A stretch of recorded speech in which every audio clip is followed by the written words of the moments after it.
G V from idlebrain.com. మనతో పాటు ఇప్పుడు రాజశేఖర్ గారు ఉన్నారు. బైకర్ ఫిల్మ్లో he's doing very important role of bullet Sunil. Hello అండి. హలో అండి. ఇందులో మీరు బైకర్గా చేశారు. అవును. మీ రియల్ లైఫ్లో బైకింగ్ ఎక్స్పీరియన్స్ ఏమైనా ఉందా? చిన్నప్పటి నుంచి అంటే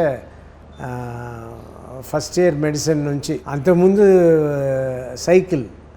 సైకిల్ వేసుకుని మెయిన్ రోడ్స్ అంతా వెళ్ళి ప్యారిస్ కార్నర్ వరకు వెళ్ళి వచ్చేసేవాడిని. ఆ తర్వాత బైక్ ఫ్రమ్ మెడికల్ ఫస్ట్ ఇయర్గా మా ఫాదర్కి ఏదో అలాట్మెంట్లో అది ఇంటికి వచ్చి కొత్తగా ఆపారు. దాన్ని తీసుకెళ్ళి అది మధ్యాహ్నం 3 గంటలకి ఏదో కిక్స్ వేసేప్పుడు ఆ బిట్టో వచ్చి స్లైట్లీ ఫ్రాక్చర్ అయింది, క్రాక్ ఫ్రాక్చర్. వెంటనే నాకు పెద్ద కట్టు వేసారు, ప్లాస్టర్ ఆఫ్ ప్యారిస్ కట్టు వేసి నేను అది ఆ కట్టుతో పాటే నెక్స్ట్ డే ఆ స్కూటర్ని తీసుకుని తిరిగేవాడిని. అప్పుడే ఎక్కువ నేర్చుకున్నా. అది సొంత బండి అని హ్యాపీ ఆల్సో. రైట్. సో బాగా ఫాస్ట్గా డ్రైవ్ చేసేవాళ్ళ? స్కూటర్లో వెళ్ళేటప్పుడు ఆ ల్యాంబ్రెటా స్కూటర్, మా మమ్మీ కూడా ఎన్నోసారి నా వెనక కూర్చుంటుంది. ఇప్పుడు సిగ్నల్ వెళ్ళి ఆపితే సిగ్నల్ పడగానే ఫస్ట్ వెహికల్గా నాది ముందుకు వెళ్తా. అలాగే ఎవరు నన్ను ఓవర్టేక్ చేయని మనం. అది ఏంటో అప్పటి నుంచి ఇప్పుడు తగ్గింది. బట్ ఇప్పుడు కూడా సిగ్నల్ మాత్రం నిలబడుతుంటే if I have space front ఉండాలి. ఫ్రంట్ వెళ్ళిపోతే ఈ ట్రాఫిక్ లేదా ఈ బైకర్స్ అందరూ వచ్చి మన స్పీడ్ని తగ్గించేస్తారు. What is the reason for accepting this role వచ్చి ఫస్ట్ ఆఫ్ ఆల్ నేను హీరోగా కాకుండా మిగిలిన క్యారెక్టర్ కూడా చేస్తా అని చెప్పకుండా ఉన్నా కూడా హీరోగా ఉన్నప్పుడు ఇలాంటి క్యారెక్టర్ వచ్చి డెఫినెట్లీ నేను ఒప్పుకునేవాడిని. అంత ఉంది ఈ క్యారెక్టర్లో, అంత ఉంది. అలాగే వచ్చి నేను హీరోగా కాకుండా వేరే క్యారెక్టర్స్ చేయాలా అని అనుకున్నప్పుడు ఈ సినిమా ఈ సబ్జెక్ట్ పడడం నాకు చాలా హ్యాపీగా ఫీల్ అయ్యా. అండ్ అది తప్పకుండా కనిపిస్తాను సినిమాలో. నేను కొన్ని మీలాగానే కొన్ని చూసా. ఎక్కువ అన్నీ చూసిన వాళ్ళు అందరూ చాలా బాగుంది అని మెచ్చుకున్నారు. So definitely film will be a success. How big a success అనేది చూడాలి. మిమ్మల్ని అంకుశంలో చూసినప్పుడు ఓకే, పోలీస్ ఆఫీసర్ అంటే రాజశేఖర్ గారు, ఆర్మీ ఆఫీసర్ అంటే Rajasekhar garu, anybody angry young man అనే టైటిల్ కంప్లీట్లీ జస్టిఫై చేసే క్యారెక్టర్స్ మీరు చేశారు. I mean that is like strict officer or man with అంటే ముక్కుసూటుగా వెళ్ళే ఒక యాంగ్రీ యంగ్ మ్యాన్ క్యారెక్టర్స్ మీరు become the care of address. ఒక Aagraham, Ankusam, all those films అనేది. Thank you. యా. సో ఆ ఇమేజ్ని యూఆర్ ఈవెన్ అల్లరి ప్రియుడితో ఇట్ హాస్ ఫ్లిప్డ్ అరౌండ్ అన్నట్టు. ఒకసారి లవ్ బాయ్ ఇమేజ్ అల్లరి పీరియడ్తోనే మీ డాన్సింగ్ స్టైల్ కూడా మారిపోయింది. అయితే అంటే సింపుల్ స్టెప్స్ విత్ మీ బాడీ లాంగ్వేజ్ సరిపడే సింపుల్ స్టెప్స్తో it has become kind of new trend అన్నట్టు. లాస్ట్ ఇయర్ వచ్చిన ఒక మూవీలో కూడా ఇదేమిటమ్మా మాయా అనేది it has resurfaced again and it has become a new కొత్త సాంగ్ లాగా అనిపించేసింది అందరికీ. ఇట్స్ బీన్ రీఇంట్రడ్యూస్డ్ బేసికల్గా.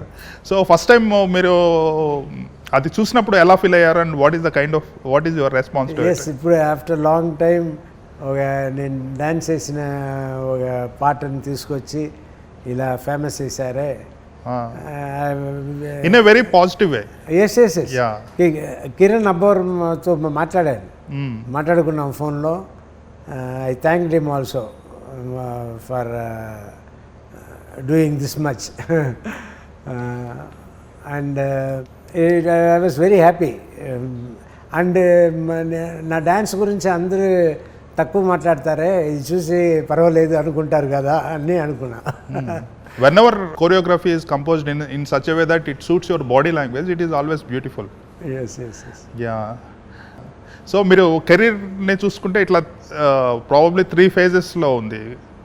Now you are in to the 4th phase of doing important characters along with the hero characters కదా. ఇప్పుడు మీరు హీరోగా వేరే క్యారెక్టర్స్ వేరే ఫిల్మ్స్ ఏం చేస్తున్నారు? అదే మగాడు అని మగాడు 2 అది ఆల్మోస్ట్ 60% అయింది, ఇంకా 40% ఉంది. అది నేను మధ్యలో సినిమా ఉంది, నేను రమ్యాకృష్ణ, విశ్వదేవ్, శివాని అందరూ ఉన్నాం. ఆ సినిమా బైకర్ని ఫాలో చేస్తుంది. Then it will be followed by Magadu. Magadu 2. మగాడు 2 ఇస్ ద టైటిల్? 2 కాదు, మగాడు ఓన్లీ. అవును. ఓకే. మీరు ఆల్రెడీ మగాడు అనే ఒక ఫిల్మ్ చేశారు కదా? చేశా, మళ్ళీ నచ్చిపెట్టారు.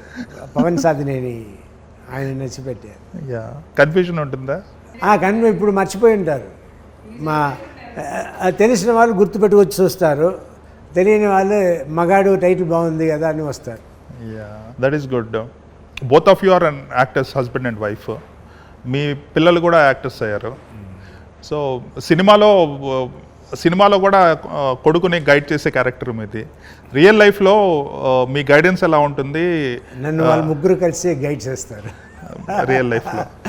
రియల్ లైఫ్లో వాళ్ళంతా కూడా ఉంటూ చెప్తూ ఉంటారు, డాడీ ఇలా అంటారు. సరే. ఇక్కడ మీది శర్వానంద్ రోలు, వాళ్ళ ముగ్గురు రాజశేఖర్. స్ట్రిక్ట్ ఫాదర్గా ఎప్పుడు ఉండింది లేదు. వాళ్ళతో హ్యాపీగానే ఉంటా. వాళ్ళు ఎస్పెషల్లీ యాక్సిడెంట్ అయిన తర్వాత నన్ను నడవనివ్వట్లేదు. ఇలా ఉండండి అలా ఉండండి అని ఒక చిన్న పిల్లాడిలాగా చూసుకుంటున్నారు. నేను ఈ 3 months పడిన it's a torture. Ankle fracture అనేది పెద్ద torture. So many painful nights. Only these 3, my wife and 2 kids, వాళ్ళే నన్ను చాలా సరదాగా. మా ఇల్లు రెనోవేషన్ స్టార్ట్ అయ్యింది. వీళ్ళేం చేశారు, హోటల్ హయాత్లో ఒక 2 bedroom అపార్ట్మెంట్ అది బుక్ చేసి అక్కడ తీసుకెళ్ళిపోయారు. నన్ను హాస్పిటల్ నుంచి తీసుకెళ్ళిపోయి అక్కడే 3 months ఉంచారు. ఇంకా ఇల్లు రెనోవేషన్ పని అవ్వలే. సో ఇప్పుడు కొన్ని రోజులు అపర్ణ 1 అన్న దాంట్లో షిఫ్ట్ అయ్యాం. ఇంకా 2-3 months అక్కడ ఉంటాం. ఇల్లు రెడీ అవ్వగానే వచ్చేస్తాం. So you are the most luckiest person in that way. అవును, very blessed. God is great. So వాళ్ళకి యాక్టింగ్ పరంగా any guidance to your daughters? వాళ్ళు చిన్నప్పటి నుంచి నా షూటింగ్కి నాతో చాలా రోజులు వచ్చినారు. వాళ్ళకి ఆటోమేటిక్గా వాళ్ళకే ఇలా చేయాలి అని మనసులో అనిపించేసింది. వాళ్ళు కరెక్ట్గానే చేస్తున్నారని నేను ఎప్పుడు వాళ్ళని కరెక్ట్ చేసింది లేదు. నువ్వు ఇలా చేయి అలా చేయి అని చెప్పింది లేదు. పడుకోమంటాను, బాగా నిద్రపోమంటాను, ఎక్సర్సైజ్ చేయమంటాను. ఈ 2 చేస్తూ నువ్వు ఏమైనా చేసుకో బాగుంటావు అని వాళ్ళు అది 2 ఫాలో చేస్తారు. కరెక్ట్గా టైం పడుకుంటారు, లేచి ఎక్సర్సైజ్ చేస్తారు, షూటింగ్కి వెళ్తారు. మీ ఫిట్నెస్ కూడా that is the secret. Naturally ఇప్పుడు అందరూ సర్వానంద్ చూస్తే ఆయన చాలా కష్టపడుతున్నారు. అవును. నితిన్ మొన్న చేసినప్పుడు ఆయన కష్టపడుతున్నారు. కష్టపడకుండా ఎవరు లేరు, అందరూ కష్టపడుతున్నారు. ఒక్కొక్కరికి దిస్ ఈజ్ లక్కీ పీరియడ్ అనేలా సక్సెస్ వచ్చి పడతాయి. అంతేగాని ఎవ్రీబడి ఈజ్ హార్డ్ వర్కింగ్. రీసెంట్గా సోషల్ మీడియాలో మీరు చాలా ఫేమస్ అయ్యారు బికాస్ ఆఫ్ దట్ గోలీల ఫ్యాక్టరీ. గోటీల ఫ్యాక్టరీ. సో అది ఎక్కడి నుంచి వచ్చింది అసలు? I mean where is the genesis? అది నాకే తెలియదు. సడన్గా చూస్తే వైరల్ అయ్యి అందరు చూపిస్తున్నారు ఇలా అని. మంత్లీ 3 crores ఇన్కమ్ రెవెన్యూ అంటే ఎక్కడ ఉంది అని చెప్పితే వెళ్ళి అవి ఫాలో అట్లీస్ట్ 3 crores వస్తుంది కదా. But I enjoyed. వాళ్ళు ఇలా చాలా చేశారు. ఫన్గా ఉంటుంది. ఫన్ గోళీల ఫ్యాక్టరీ దాన్ని అయితే ఎక్స్పోర్ట్ చేస్తున్నారు. యా, ఫ్రాంచైజెస్ ఇస్తున్నారు, ఎంప్లాయ్మెంట్, లాట్స్ ఆఫ్ సాలరీస్. మీరు చిన్నప్పుడు గోళీలు ఆడారా ఎప్పుడన్నా? చాలా ఆడినా బాగా ఆడతా. ఫేవరెట్ స్పోర్ట్స్ ఏమి ఉండేవి మీ కాలేజ్ టైంలో? స్కూల్లో I was champion 2 years, athlete. 100 meters, 110 hurdles, 200 high jump, long jump. ఇది 2 years నేను ఛాంపియన్ ఉన్నా. నెక్స్ట్ 2 years నా తమ్ముడు ఛాంపియన్ ఉన్నాడు. So we are all athletes. Father కూడా మంచి ఫుట్బాల్ ఆడేవారు ఆయన. మీరు కాప్ క్యారెక్టర్ అంతా సూట్ అవడానికి కారణం మీ ఫాదర్ నుంచి కూడా ఇన్స్పైర్ అయిపోయిన? Yes father. తర్వాత ఎన్సీసీలో ఉండడం పెద్ద అడ్వాంటేజ్ అయింది. ఏంటంటే how to salute, how to stand, march past అది ఎలా ఉండాలి అన్నీ వాళ్ళు పద్ధతిగా నేర్పించేస్తారు. అది ఆటోమేటిక్గా పోలీస్ ఆఫీసర్ క్యారెక్ట్ చేయాలంటే అలా చేసేస్తే ఇట్ ఫిట్స్. ఎక్కువ ట్రైనింగ్ అక్కర్లేదు. రైట్. మగాడ్లో మీరు పోలీస్? అవును, పోలీస్ క్యారెక్టర్. ఒక నేవీ మ్యాన్గా ఉంటాను. పోలీస్ నుంచి నేవీ వెళ్ళినట్టు చూపించుంటాం. సో ఆయన మళ్ళీ పోలీస్ పిలిచి ఆపరేషన్ ఇస్తాం. మీకు గరుడవేగా సక్సెస్ వచ్చింది, పెద్ద సక్సెస్.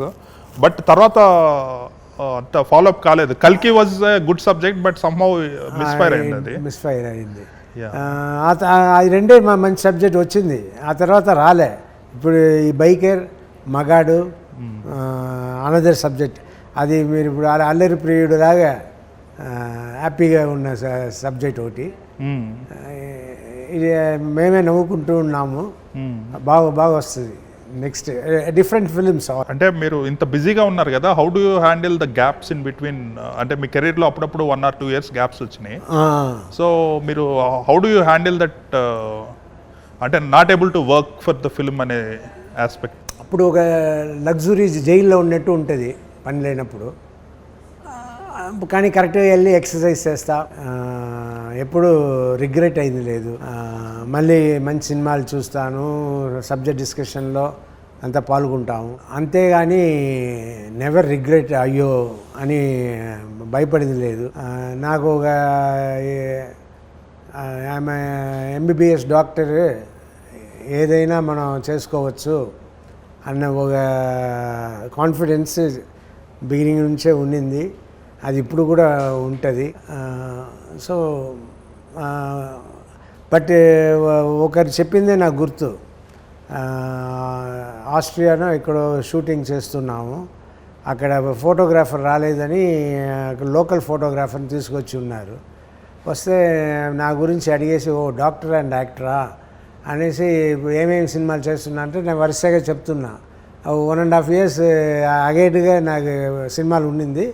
అదంతా చెప్తూ ఉన్నాను. ఇలా I'm going to that kind of role, I'm going to do this kind of role అని చెప్తుంటే ఆయన అంతా వినేసి, you are very lucky, you have work లేకుండా మేమంతా ఎంత కష్టపడుతున్నాం తెలుసా, యు ఆర్ లక్కీ అన్నాడు. అది నాకు పెద్దగా నాకు అనిపించింది కానీ అంత ఇది డీప్గా వెళ్ళా. కానీ నేను వర్క్ లేకుండా ఇంట్లో కొన్ని రోజులు ఉన్నప్పుడు కూర్చున్నప్పుడు భలే చెప్పాడు కదా, వాట్ ఈ సెడ్ వాస్ కరెక్ట్ అని మనసులో అనుకుని కూర్చోవాడిని. రైట్. కూర్చున్నాను. So other than being fit ఇంకా వేరే పాస్ట్ టైం మెడిసిన్ అది చదువుతూ ఉంటా. ఇప్పుడు 1 year 2 yearsగా కొంచెం తగ్గించేసా. అంటే నేను ఏమేమి చదవాలి, ఎంతవరకు చదవాలి అని అనుకున్న స్టేజ్ని దాటిపోయి ఆ తర్వాత ఎక్స్ట్రా ఊరి అలా చదువుతూ ఉన్నాను. ఇంతకుముందంటే రోజు చదివేవాడిని. ఈ 2 yearsగా అది అలా తగ్గుతూ వస్తుంది. ఎందుకంటే కావాల్సినంత చదివేశాను అన్న ఫీల్. అందుకే అది అలా ఆపాను. లేదంటే జీవిత కూడా చెప్తూనే, ఏంటండి పడుకోండి, రేపు పొద్దున షూటింగ్ అని అంటూ ఉంటుంది, అలా చదువుతూ ఉంటా. సో అదే ఇంకో పని అంటే అది పేషెంట్స్ చూస్తూ ఉంటా. That's good. మీరు ఓన్ వాయిస్తో డబ్బింగ్ ఎప్పుడన్నా చెప్పమని డైరెక్టర్స్ ఎవరైనా అడిగారా? బికాస్ ఆఫ్ ద క్యారెక్టర్ డిమాండ్ని బట్టేసేసి. తమిళ్లో చెప్పాను, చేశాను, కానీ అది కూడా ఎక్కువ నేను నా వాయిస్ కంటే నాకు సాయి వాయిసే ఎక్కువ ఇష్టం. సాయి వాయిస్ నా బాడీకి తగ్గట్టు చాలా అందంగా నిండుదలగా ఉంటుంది. మీరు విడిగా మాట్లాడటం విన్న తర్వాత కానీ తెలియలేదు అది మీ వాయిస్ కాదని. Everybody thought it was your voice only. Yes yes yes. So I don't want to lose that nice combination. So ఇప్పుడు ఈ ఫిల్మ్కి ఎవరు చెప్పారు? సాయే. సాయి. సాయే. ఈవెన్ తమిళ్ కూడా సాయి నువ్వే చెప్పు అని సాయిని తమిళ్ కూడా చెప్పమన్నా ఈ సినిమాకి. సో సాయే తమిళకు చెప్తుంది. Is become big actor and చాలా బిజీ అయినా కూడా మీ వరకు is very sweet to me and very nice to me. ఆయనే నాకు ఫస్ట్ చెప్తారు ఏదైనా సినిమా గురించి బాగుంది అంటే, రాజ్ మనం వీఆర్ విన్నింగ్, మనం పాస్ అయిపోయాం, అది ఇది అని డబ్బింగ్ అవ్వగానే వచ్చి, అవును he's the first one. Yes. So ఆయన దీని వచ్చి మన వీఆర్ విన్నింగ్ అని చెప్పారు. So I was happy. So ఇంతకుముందు అలాగా చెప్పకుండా ఉన్నాయి ఫ్లాప్ అయి ఉంటాయి కదా. కొన్ని సినిమాలు ఆయన మాట్లాడరు, నాకు తెలుసు అది ఏముంది చెప్పడానికి, అందుకోసం ఆయన ఫోన్ చేసి ఉండరు అని అనుకుంటా. అలాగే ఆయనను బాగలేనిది వదిలేస్తారు, బాగున్నదని చెప్తారు, యావరేజ్గా ఉన్నదాన్ని కూడా చెప్తారు. సరే ఇది యావరేజ్గా ఉంటుంది తప్ప అని. సో బైకర్కి ఆల్రెడీ ఒక రివ్యూ వచ్చేసి. Yes. That is good. So శర్వానంద్లో ఏం చూసారు యాజ్ అన్ యాక్టర్? అయ్యో హార్డ్ వర్క్ అండి, really very hard working. And చాలా ఒక సీన్ ఇస్తే దాన్ని బాగా ప్రిపేర్ చేసుకుని వచ్చి స్పాట్లో 2-3 మానిటర్స్ చేసుకుని దెన్ టేక్ వెళ్తున్నారు. Is doing it nicely. ఇద్దరికి సరి అయిన పోటీలాగా ఇద్దరు చేసుకున్నాము, ఇద్దరిని మెచ్చుకున్నారు. ఫిల్మ్ ఇండస్ట్రీ అంటే ఒక హీరో అంటే ఓన్లీ రెమ్యునరేషన్ తీసుకుంటారు, they make lot of money. కానీ మీరు ఆ మనీని తిరిగి ఇండస్ట్రీలో పెట్టేసేసి ప్రొడ్యూస్ చేశారు. సో ప్రొడ్యూస్ చేసిన వాటిల్లో కొంచెం మనీ పోయి ఉంటాయి. సో ఎప్పుడైనా రిగ్రెట్ అయ్యారా? ప్రొడ్యూసర్ కాకుండా ఒక హీరోగా ఉంటే బాగుండేది కదా ప్రొడ్యూస్ చేసి కొన్ని. అవునవును, రిగ్రెట్ అంటే ఇంక పైగా మన సినిమాలు చేయకూడదు, మన దానివల్లనే మైనస్ ప్లస్ మెంటల్ సాటిస్ఫాక్షన్ ఉండదు. రైట్. ఇది అంటే మన సినిమా సబ్జెక్ట్ వింటాము, వెళ్ళి చేస్తాము, చూస్తాము, సంతోషిస్తాం. This happy. మిగిలినంతా చూసుకుంటారు. మన టైంకి వెళ్ళి పడుకోవచ్చు, టైంకి లేచి మన షూటింగ్కి రావచ్చు.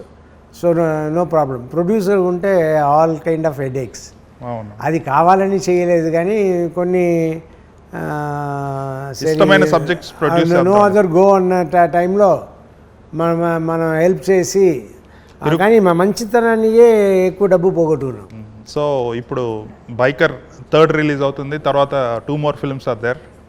I wish you all the success. Looking forward for the film. Thank you. Thanks a lot. Yes. మీరందరూ కూడా April 3rd అండి release. Please go and watch in big theatres. Thank you.